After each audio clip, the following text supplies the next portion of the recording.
সর্বশেষ যে ব্যক্তি জাহান্নাম থেকে মুক্তি লাভ করবে তাকে আল্লাহ পাক বলবেন, ফেরেশতাদেরকে বলবেন, ও আমার ফেরেশতারা, আমার এই বান্দাকে জান্নাত এবং জাহান্নামের মাঝখানে রেখে দাও। জান্নাত এবং জাহান্নামের মাঝখানে লোকটি যখন থাকার জায়গা পাবে, সে জান্নাতের দিকে তাকায়া দেখবে আর কাঁদতে থাকবে। আল্লাহ পাক জিজ্ঞেস করবেন, বান্দারে, যুগের পর যুগ ধরে জাহান্নামে কেঁদেছ, আমি রব্বুল আলামিন জাহান্নাম মাফ করে দিয়া জান্নাত জাহান্নামের মাঝখানে রেখে দিয়েছি, আযাব থেকে তো বেঁচে গেছো, এখন কান্দো কেন? লোকটি বলবে, রব্বুল আলামিন কান্দি এই কারণে, জাহান্নাম থেকে মাফ করেছো, তোমার শুকরিয়া আদায় করি। জান্নাত তো আমার কপালে নাই, কিসমতে নাই, কিন্তু জান্নাত আমি এখান থেকে দেখতে পাচ্ছি, জান্নাতের সুঘ্রাণ আমার নাকে আসতেছে, কপালে নাই যাওয়ার। আমি কাঁদি এই জন্য, তুমি যদি মেহেরবানি করে আমাকে জান্নাতের দরজার কাছে একটু দাঁড় করায় দিতা, প্রাণ ভরে তোমার জান্নাতের দৃশ্যটা একটু দেখতাম। আল্লাহ পাক তার আরজি পূরণ করবেন, বলবেন, যাও, ফেরেশতাদের বলবেন, এর জান্নাতের দরজার কাছে দাঁড় করায় দাও। জান্নাতের দরজার কাছে দাঁড়িয়ে লোকটি আবার কান্না শুরু করবে। আল্লাহ পাক প্রশ্ন করবেন, এবার কান্দো কেন? লোকটি বলবে, রব্বুল আলামিন কান্দি এই কারণে, জান্নাতের এই দরজায় দাঁড়ায়া জান্নাতের অফুরন্ত নেয়ামত কিছুই ভালো করে দেখা যায় না, শুধু অল্প জায়গা দেখি। যদি তুমি আমারে দয়া করে জান্নাতের মাঝখানে দাঁড় করায় দিতা, চতুর্দিকে তাকায়া তাকায়া দেখিয়া কলিজারে ঠান্ডা বানাইতাম। তবে আমি ওয়াদা করি, জান্নাতের কোনো নাজ নেয়ামত, কোনো ফল আমি খাবো না, ধরবো না, ছুঁইব না। একটুখানি মেহেরবানি করে মাঝখানে দাঁড় করাইয়া দাও, জান্নারে ঠান্ডা করি। আল্লাহ রব্বুল আলামিন ফেরেশতাদের বলবেন, আমার এই বান্দারে জান্নাতের মাঝখানে দাঁড় করাইয়া দে। আল্লাহর নবী বলেন, জান্নাতের মাঝখানে দাঁড়িয়ে লোকটি আগের চাইতে আরো জোরে চিৎকার মেরে কাঁদতে থাকবে। আল্লাহ পাক বলবেন, বান্দারে কি হলো তোর? দরজার কাছে আসতে চাইছিলে, আইনা দিলাম।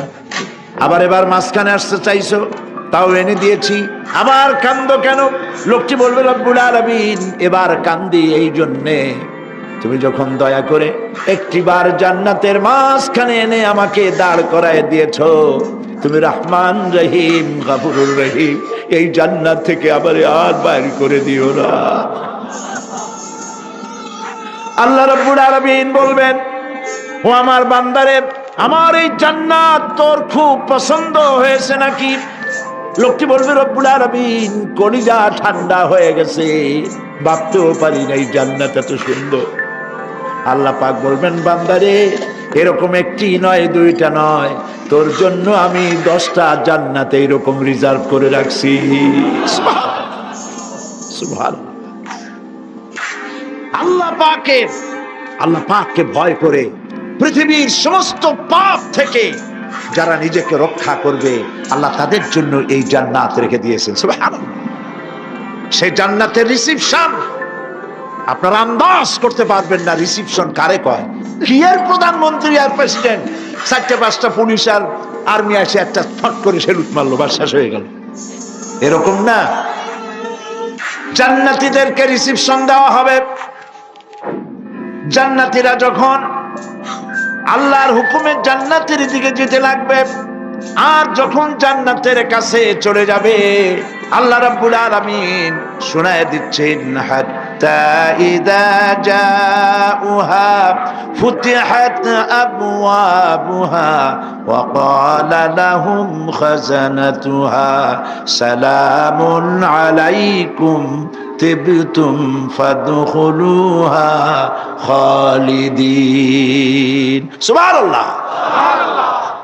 জান্নাতীরা যখন জান্নাতে প্রবেশ করার দরজার মুখোমুখি হবে, দ্বার রক্ষীগণ তখন বলবে, সালামুন আলাইকুম, আল্লাহর শান্তি তোমাদের উপরে বর্ষিত হোক।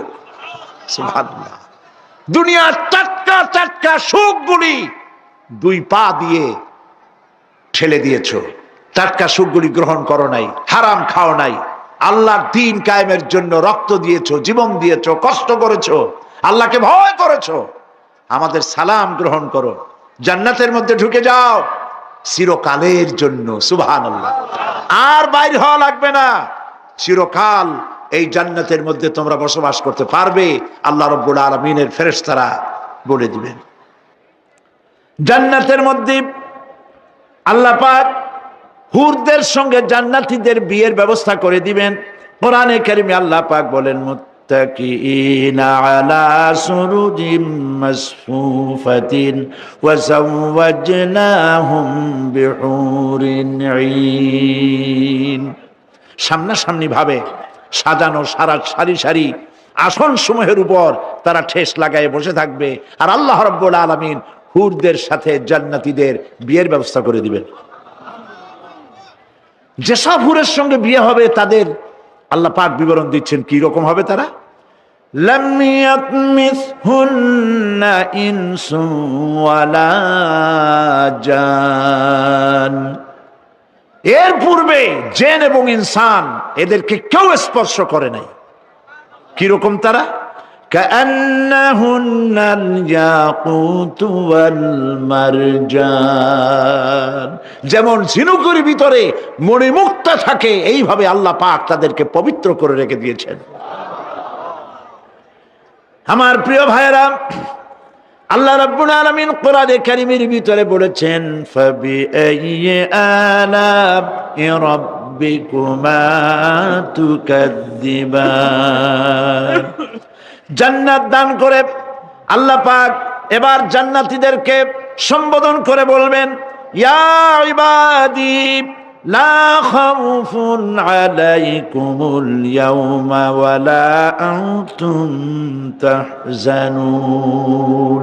হে আমার বান্দারা, লা খাউফুন আলাইকুমুল ইয়াওম, আজ আর কোনো ভয় নাই। সুবহানাল্লাহ, সুবহানাল্লাহ। আজ আর কোনো ভয় নাই, কোনো চিন্তাও নাই, আরামে এই জান্নাতের মধ্যে বসবাস করো। এরপরে আল্লাহ পাক জিজ্ঞেস করবেন, ও আমার জান্নাতীরা, আমি যেসব ওয়াদা করছিলাম আমার ওয়াদা মোতাবেক সমস্ত নিয়ামত পেয়েছো? তারা বলবে, হ্যাঁ পেয়েছি, সব নিয়ামত আপনার ওয়াদা মোতাবেক সব পেয়েছি। আল্লাহ রাব্বুল আলামিন বলবেন, সব পাও নাই, ওয়ালাদাইনা মাজিদ, আমার কাছে আরো বেশি আছে। সুবহানাল্লাহ, আমার কাছে আরো বেশি আছে। জান্নাতীরা বুঝবে না সে আরো বেশিটা কি, এর থেকে আর বেশি কি। প্রিয় ভাই সব, নবী করিম সাল্লাল্লাহু আলাইহি সাল্লাম বলেছেন, জান্নাতের সুখ আর শান্তি কোন চোখ নাই যা দেখেছে, যা কোন অন্তঃকরণ নাই যা কল্পনা করতে পেরেছে। এই জান্নাত মুত্তাকিদের জন্য আল্লাহ রাখছেন। সুবহানাল্লাহ। জান্নাতীরা ভাবতেও পারবে না সেই নিয়ামতগুলি কি। প্রিয় ভাই সব, সেই মুহূর্তে আল্লাহর নবী মুহাম্মদ রাসূলুল্লাহ সাল্লাল্লাহু আলাইহি ওয়াসাল্লাম বলবেন, রব্বুল আলামিন, আমার উম্মতেরা জান্নাতীরা বুঝতে পারে নাই আপনার কাছে কি নিয়ামত আরো বেশি আছে। আমার এই উম্মতেরা জান্নাতীরা আপনার ওয়াদা মোতাবেক সব পেয়েছে, কিন্তু একটি জিনিস এখনো তাদের কিসমতে হয় নাই। সেই জিনিসটা হলো, যারা তার রবকে না দেখে শুধু কোরআন আর হাদিসের কথা শুনে আরবের ঘুম হারাম করে তাহাজ্জুদের নামাজ আদায় করেছিল, চোখের পানি ফেলেছিল, যারা জান্নাত দেখে নাই, জাহান্নাম দেখে নাই, আপনাকে ভয় করে যারা জীবন পরিচালনা করেছিল, যারা আপনাকে দেখে নাই, না দেখে শুধু কোরআন হাদিস বিশ্বাস করে যারা অকাতরে নিজেদের জীবন বিলায় দিয়েছিল, এই জান্নাতীরা এখন পর্যন্ত তার রবকে দেখতে পারে নাই। আল্লাহ রাব্বুল আলামিন তার সামনে থেকে ৭০,০০০ পর্দা সরে যাবে।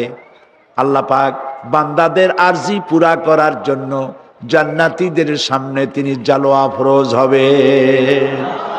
কোরআন শরীফের ভিতরে আল্লাহ পাক বলেন, জান্নাতীরা তারা আল্লাহর দিকে, জান্নাতীরা তার রবের দিকে তাকিয়ে থাকবে, আর রব তার বান্দাদের দিকে তাকায়া থাকবে।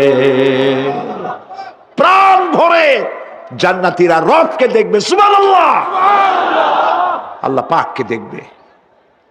প্রাণ খুলে আজ দোয়া করি রব্বুল আলামিন, জান্নাতের যেই পরিবেশে যেই জায়গায় তুমি দয়া করে তোমার গোলামদেরকে তুমি নিজেই দর্শন দিবে, দেখা দিবে। মনিব গো, ও আমাদের রব, আজ এই বিশাল জনসমুদ্র নিয়ে তোমার দরবারে আবেগ ভরা কণ্ঠে বলি, যেই অনুষ্ঠানটি তুমি এমন মুবারক অনুষ্ঠান করবে যেখানে তুমি জান্নাতীদেরকে দেখা দিবে, ওই জান্নাতের কোনো একটি, ওই অনুষ্ঠানের কোনো একটি কোনায় কানায় আমাদেরকেও দাঁড় করাইয়া দেখার তো আল্লাহ রাব্বুল আলামিন মানুষের সামনে এত সব নিয়ামত রেখেছেন, এই জান্নাত দান করবেন।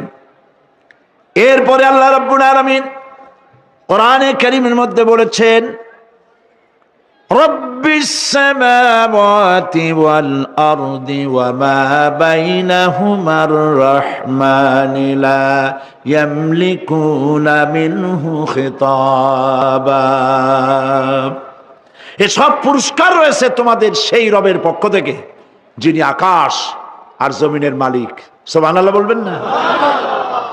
যার সামনে কথা বলার ক্ষমতা কারো হবে না। এটি একটি মারাত্মক কথা। কিয়ামতের দিন আল্লাহর দরবারে কেউ কথা বলতে পারবে না আল্লাহর নির্দেশ ছাড়া। একটি আকীদা পরিষ্কার করে নিয়ে যান আপনাদের, সে আকীদাটা এভাবে পরিষ্কার করুন, কোন পীর সাহেব, কোন খাজা বাবা, কোন মাওলানা, কোন মুহাদ্দিস, কোন বুজুর্গ আপনাকে সুপারিশ করতে পারবে না যদি না আল্লাহ পাক তাকে কথা বলার তৌফিক না দেন। মনে থাকবে এটা। আয়াতুল কুরসির ভিতরে আমরা পড়ি, মান যাল্লাযী ইয়াশফাউ ইনদাহু ইল্লা বিইজনিহি। আল্লাহ পাক বলেছেন কিয়ামতের দিন আল্লাহর দরবারে কার সাহস আছে কথা বলতে পারে? মান যাল্লাযী ইয়াশফাউ ইনদাহু ইল্লা বিইজনিহি। আল্লাহর অর্ডার ছাড়া, হুকুম ছাড়া আল্লাহর সামনে কথা বলার সেদিন কেউ থাকবে না। সুবহানাল্লাহ। হযরত ইব্রাহিম আলাইহিস সালাম কিয়ামতের দিন তার নিজের পিতা সম্পর্কে সুপারিশ করবেন রব্বুল আলামিন, আমার আব্বার জন্য সুপারিশ করতেছি, মেহেরবানি করে জাহান্নাম থেকে তারে আপনি রক্ষা করুন। আল্লাহ রাব্বুল আলামিন বলবেন, ইব্রাহিম তোমার সুপারিশ মঞ্জুর হবে না। প্রিয় ভাই সব, একটু মাথা খাটান, চিন্তা করেন। উলুল আযম পয়গম্বর, জাতির পিতা। কে জাতির পিতা? চিল্লায় বলুন, কলিজা সাফ করে ফেলুন।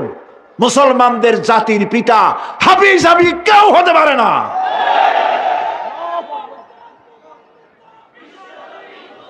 মিল্লাতা আবিকুম ইব্রাহিম।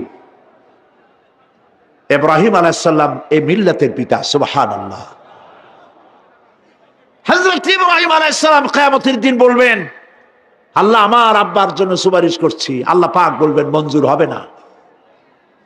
আজর তোমার পিতা হতে পারে, কিন্তু আমার খলিলকে আগুনে ফেলার জন্য নমরুদকে সে সহযোগিতা করেছে, আমি তোমার পিতাকে ক্ষমা করব না। নবী করিম সাল্লাল্লাহু আলাইহি সাল্লামকে সাহাবায়ে কেরাম জিজ্ঞেস করেছেন, হে রাসূল, আপনার আব্বা এবং আম্মার অবস্থা কি হবে? নবী করিম সাল্লাল্লাহু আলাইহি সাল্লাম কেঁদে ফেলেছেন, সব বলেছেন, আমি তাদের কোনো উপকারে আসব না। আল্লাহু আকবার। আপনি মনে করছেন নাকি যে ইয়া নবী সালাম আলাইকা বলি অমনি নবীর সুপারিশ পাবেন? এত সহজ। কতগুলা রসগোল্লা খাইলেন আর বড় একটা মিছিল করলেন আর অমনি চলে যাবেন? পৃথিবীর সব মানুষ, সাহাবায়ে কেরাম বাদ দেন, পৃথিবীর সমস্ত মানুষ একত্রিত হয়ে আবু তালেব রাসূলুল্লাহকে যে ভালোবেসেছেন, ওর 1000 ভাগের 1 ভাগও সারা দুনিয়ার মানুষ রাসূলুল্লাহকে ভালোবাসতে পারবে? পারবে? নিজের ছেলে আলী রাদিয়াল্লাহু তাআলা আনহুকে আলাদায় বিছানায় শোয়াইয়া ছোট্ট মানুষ হযরত আলী আলাদা জায়গায় রাখিয়া মুহাম্মদুর রাসূলুল্লাহ সাল্লাল্লাহু আলাইহি ওয়াসাল্লাম এতিম মানুষ তারে কলিজার সাথে বুকের মধ্যে আশ্রয় দিয়ে আগলে রেখেছেন বুক পরে। সেই আবু তালেব মৃত্যুর সময় নবী করিম সাল্লাল্লাহু আলাইহি ওয়াসাল্লাম বলেছিলেন, চাচা একটি বার আমার কানে তাওহীদের কালেমা শোনায় দেন। আবু তালেব তার কিসমতে ছিল না কালেমা। মরে যাওয়ার পর একজন সাহাবী বলেছিলেন, ইয়া রাসূলুল্লাহ, মৃত্যুর সময় আবু তালেবের মুখ আমি নড়তে দেখেছি, তিনি কালেমা পড়েছেন সম্ভবত। রাসূলুল্লাহ সাহেব বলেছেন, আমি শুনি নাই। এত ভালোবাসার পরেও হাদিস শরীফে এসেছে আবু তালেব জাহান্নামে যাবে। কোথায় যাবে? জাহান্নামে। সবচাইতে কম আযাব হবে কার? আবু তালেবের। কম আযাবটা কি? হাদিস শরীফে এসেছে কম আযাব হলো জাহান্নামের আগুন দিয়ে এক জোড়া জুতা তৈরি করে আবু তালেবের পায়ে পরিয়ে দেওয়া হবে। সেই জাহান্নামের আগুনের তৈরি করা জুতার তাপে আবু তালেবের মাথার ঘিলু করতে লাগবে। এত ভালোবেসে যদি কিয়ামতে উপায় না হয়, আপনি ইয়া নবী সালাম আলাইকা, ইয়া রাসূল সালাম আলাইকা আর কতগুলা জিলাপি খাইলেন, বড় একটা মিছিল করলেন। প্রিয় ভাই সব, এইসব বিদআত ছাড়ুন, এগুলি সুস্পষ্ট বিদআত। রাসূলুল্লাহকে ভালোবাসবেন, সাহাবীরা যেভাবে ভালোবেসেছেন ওইভাবে ভালোবাসবেন। আল্লাহ রাব্বুল আলামিন বলেন, যালিকাল ইয়াউমুল হক ফামান শাআ আত্তাখাযা ইলা রাব্বিহি মাআবা। এই দিনটি অবশ্যই আসবে, সেদিনটি নিশ্চিতভাবে আসবে। আর এখন যার ইচ্ছা সে তার রবের দিকে অগ্রসর হোক। ইন্না আনজারনাকুম আযাবান করিবান ইয়াওমা ইয়ানজুরুল মার'উ মা কদ্দামাত ইয়াদাহু ওয়া ইয়াকুলুল কাফিরু ইয়া লাইতানি কুনতু তুরাবা। ইন্না আনজারনাকুম আযাবান করিবা, খুব নিকটবর্তী একটি আযাব সম্পর্কে আমি তোমাদেরকে সতর্ক করে দিলাম। কে বলতেছেন? আল্লাহ পাক। লক্ষ্য করুন আল্লাহ কি বলছেন, খুব নিকটবর্তী একটি কঠিন শাস্তি আযাব অর্থাৎ কিয়ামত, এ সম্পর্কে আমি তোমাদেরকে সতর্ক করে দিলাম। ইয়াউমা ইয়ানজুরুল মার'উ মা কদ্দামাত ইয়াদাহু, সেদিন প্রত্যেকটি লোক যা সে পাঠিয়ে দিয়েছিল এখানে, অর্থাৎ যা করেছিল সেগুলি সে দেখতে পাবে। আর তখন ওয়ায়াকুলুল কাফিরু ইয়া লাইতানি কুনতু তুরাবা। সেই কিয়ামতের ময়দানে অবস্থা দেখে কাফেররা বলবে, আহারে মানুষ না হইয়া যদি মাটি হইয়া যেতাম, যদি মাটি হতাম, যদি মানুষ না হয়ে না জন্মাতাম, আজ এই হাসরের ময়দানে এইখানে এই বিচারের মুখোমুখি হতাম না, মাটি হইলে বরং অনেক ভালো হতো। এই পৃথিবীতে আমরা এসেছি, চলে যাব, যাওয়ার আগে এই কোরআন একটি বিশাল জনগোষ্ঠী এমন বানাতে চেয়েছে যে জনগোষ্ঠী এই কোরআন দিয়ে একটি বিশাল সমাজ গড়বে, রাষ্ট্র গড়বে, এমন রাষ্ট্র গড়বে যেই রাষ্ট্রে দুঃখ থাকবে না, অশান্তি থাকবে না, যেখানে সুখ থাকবে, সমৃদ্ধি থাকবে। আর কিয়ামতের দিন আল্লাহর জান্নাতে তারা চলে যাবে। আল্লাহ রাব্বুল আলামিন বলেন, ফামান কানা ইয়ারজু লিকা রাব্বিহি ফালইআমাল আমালান সালিহান ওয়া লা ইউশরিক বিইবাদাতি রাব্বিহি আহাদা।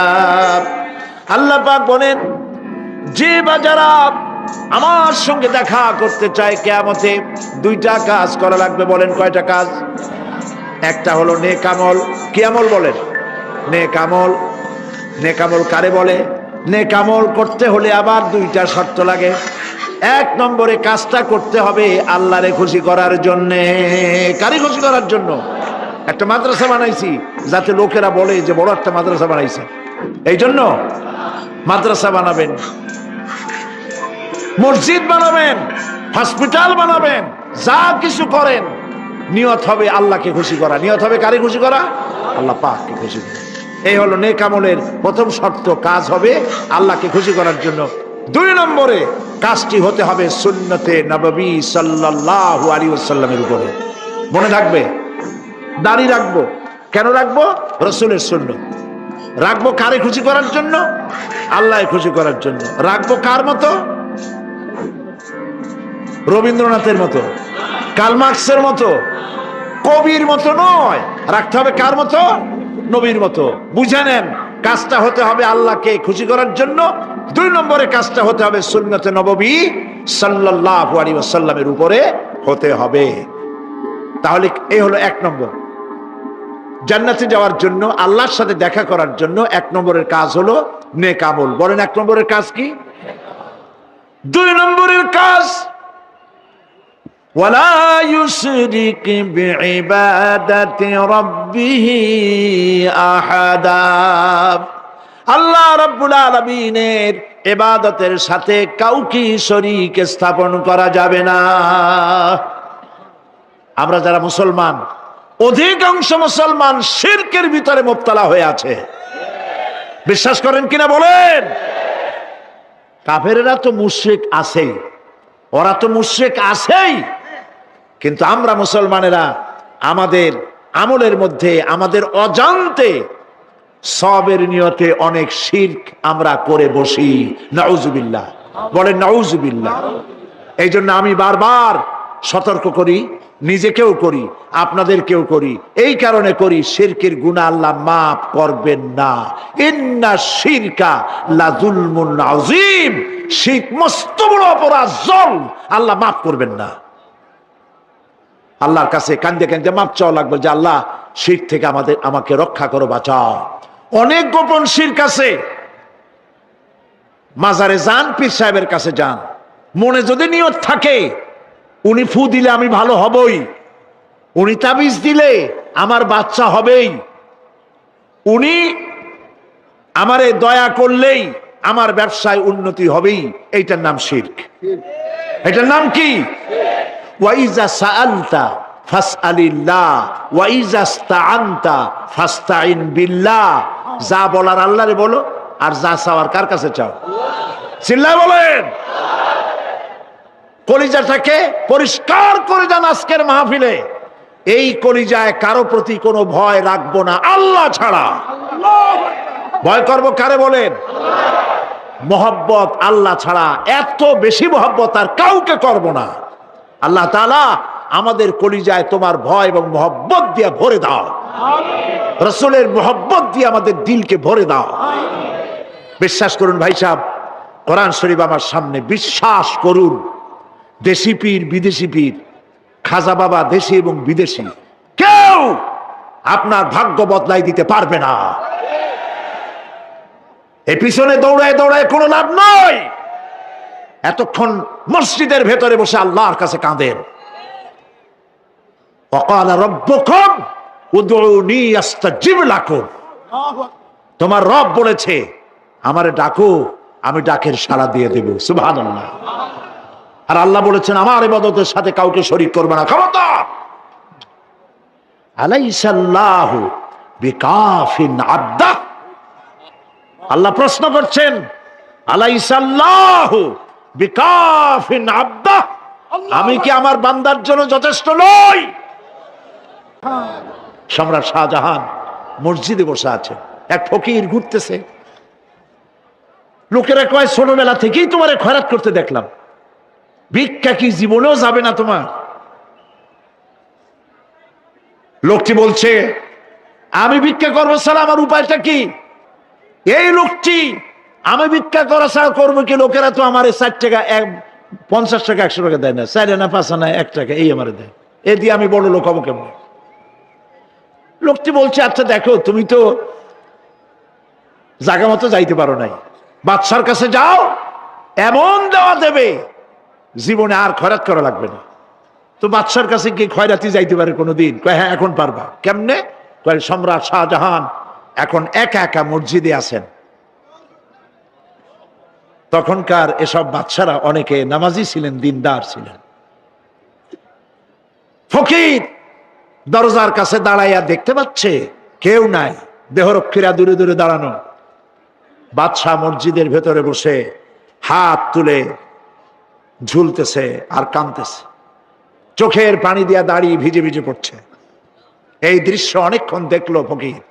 কিছুক্ষণ পর সম্রাট শাহজাহান মসজিদ থেকে বেরিয়ে আসছে। ফকির বলছে আসসালামু আলাইকুম হুজুর। তিনি বললেন ওয়ালাইকুম আসসালাম, চলে গেল। বাদশাহ বলল আমার কাছে তো কেউ আইসা কিছু না চাইয়া তো যায় না, এরে দেখলাম খয়রাতির মতো কিছু চাইলো না, বেটা ভয় করলো নাকি? আমি এদিকে আসো। আসছে। ভয় পাইছো? কয় না ভয় পাইনি। তো কিছু যে চাইলে না? ফকির বলছে জাহাপানা সত্যিই কিছু চাইতে আসছিলাম। তারপর চাইলে না কেন? ফকির বলছে জাহাপানা সারা জীবন ভিক্ষা করেছি, আর আজ দিল্লি সম্রাটের কাছে বেশি পাওয়ার লোভে এসেছিলাম, কিন্তু আপনার দশা দেখা আমার জ্ঞানের চোখ খুলে গেছে। আমি লক্ষ্য করে দেখলাম আমি সম্রাটের কাছে চাইতে এসেছি, হাত তুলি নাই, বিনয় প্রকাশ করি নাই, চোখের পানি ফেলি নাই, কিন্তু লক্ষ্য করে দেখলাম দিল্লির সম্রাট আমার চাইতেও বড় ভিক্ষুকের মতো। আবার কোন সম্রাটের কাছে হাত তুলে কান্দে? আমার জ্ঞানের চোখ খুলে গিয়েছে, আমি বুঝতে পেরেছি সম্রাট কান্দে যেই সম্রাটের কাছে, তারে ছাড়া আর কারো কাছে জীবনে চাইব না। এই কথাই সূরা ফাতিহায় প্রত্যেক দিন পড়ি, বুঝি না কি পড়ি। ইয়াকা না'বুদু ওয়া ইয়াকা নাস্তাঈন। আয় আল্লাহ, একমাত্র তোমার গোলামি করি আর তোমার কাছে সাহায্য চাই, তুমি ছাড়া কারো কাছে সাহায্য চাই না। কলিজা সাফ করুন। কোন মরা পীর, কোন জিন্দা পীর আপনার মনের আশা পুরা করতে পারবে না, পারবে না, পারবে না।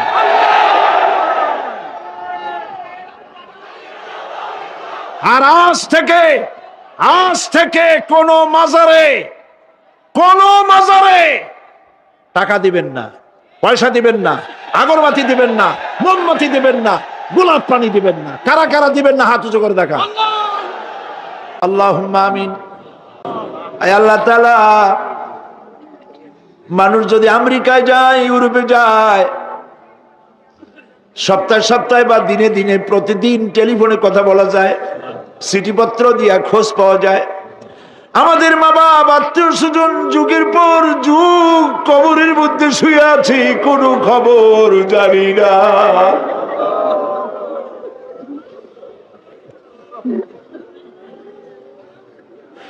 তুমি যদি আযাব দাও, ঠেকাবার কেউ নাই। আয় আল্লাহ, তুমি যদি রহমত করো, করতেই পারো মাবুদ, তুমি রহমান রহিম, মাফ করে দাও।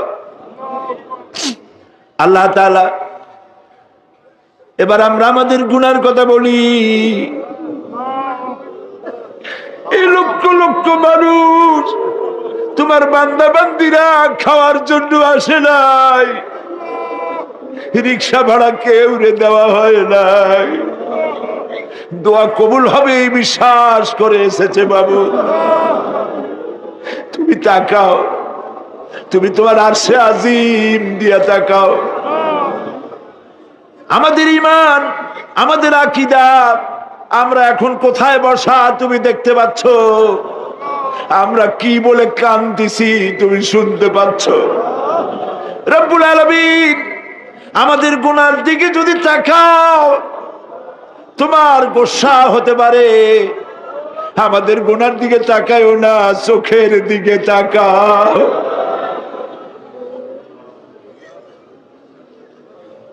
আল্লাহ, আমাদের চোখের দিকে তাকাও। আমরা এতিম, কাঙ্গাল, ভিক্ষু, তুমি গনি, আমরা ফকির। আল্লাহ তাআলা, তোমার জাহান্নামের ভয় পাই, আমাদের জন্য জাহান্নাম হারাম বানায় দাও। রব্বুল আলামিন, আমরা জানি দিনের বেলায় সরকারি অফিস চলে, সন্ধ্যাবেলায় অফিসগুলি বন্ধ হয়ে যায়, আর রাত যত গভীর হতে থাকে তোমার রহমতের অফিস কর্মচঞ্চল হয়ে যায়। রব্বুল আলামিন, গুনাহ মাফ চাই, আমাদের মাফ করে দাও। আয় আল্লাহ তাআলা, আমরা অন্যায় করেছি বলে সারা দুনিয়ায় আজ মুসলমানেরা মার খাইতেছে। আল্লাহ, কান্দো মুসলমানেরা, কান্দো।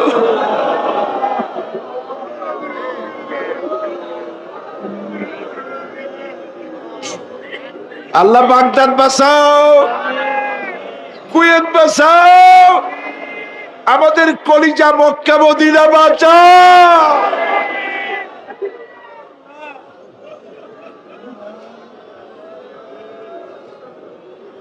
রব্বুল আলামিন, আমাদের কান্না তুমি শোনো বাবু। আমরা অপরাধী, আমরা গুনাহগার, আমরা মাপ চাই বাবু, আমাদের মাফ করে দাও। মুসলমানদের কাফের দিয়ে পিটায় বাইরো না বাবু।